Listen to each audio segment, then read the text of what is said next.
जो सालाना बैठक होती है उसमें 2-3 क्रिकेट में रूल्स को लेकर बड़े बदलाव किए हैं, यानी कि बड़ा फैसला किया है आईसीसी ने और उसमें एक रूल आया है।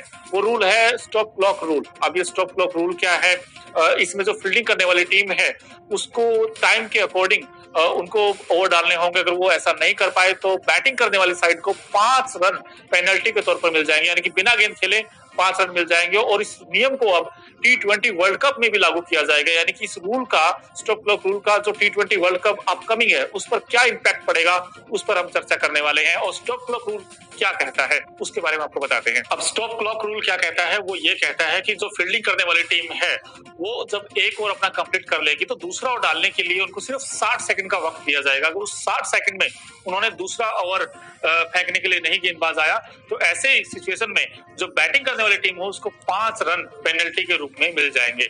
और वैसे ही सेम रूल बैटिंग साइड को भी होगा। अगर बैट्समैन मान लीजिए कोई आउट हो जाता है तो दूसरा बैट्समैन आएगा तो उसको सिर्फ 2 मिनट के अंदर क्रीज पर आना होगा। अगर वो नहीं आ पाए तो ऐसे में उस बैट्समैन को टाइम आउट करार दिया जाएगा, इनका आउट करार दिया जाएगा। उसे कहते हैं टाइम आउट रूल।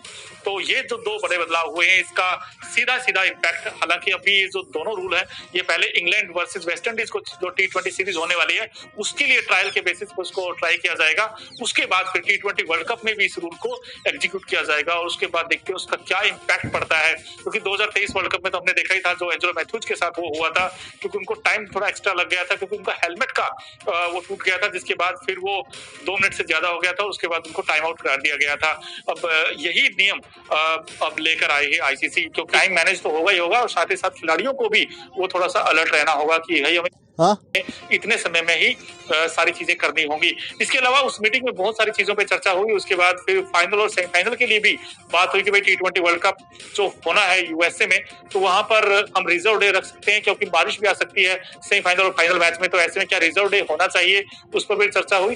तो उसके बारे में बताते हैं क्या कहा। आईसीसी की बैटिंग में T20 वर्ल्ड कप के सेमीफाइनल और फाइनल यानी कि 27 और 29 जून के लिए रिजर्व डे को भी मंजूरी दी गई है। लीग या सुपर लीग 8 चरण के दौरान पूरे मैच के लिए दूसरी पारी में बल्लेबाजी कर रही टीम को कम से कम 5 ओवर डालने जरूरी होंगे, पर नॉकआउट मैच में पूरे मैच के लिए दूसरी पारी में 10 ओवर डालने की जरूरी होगी। तो यानी कि इस तरीके के बदलाव किए गए हैं। और स्टॉप क्लॉक रूल के अगर हम बात करें तो ये एक ऐसा नियम है जिसके बाद कई सारी टीमें वहां पर चर्चा करती हैं। तो ऐसे में बैट्समैनों के साथ साथ गेंदबाजों को भी सावधान रहना होगा। तो ये जो नियम है इसे लेकर आपकी क्या राय है, प्लीज आप भी हमें बताइए, क्योंकि ये रूल बड़ा अच्छा आया और सही समय पर आया है।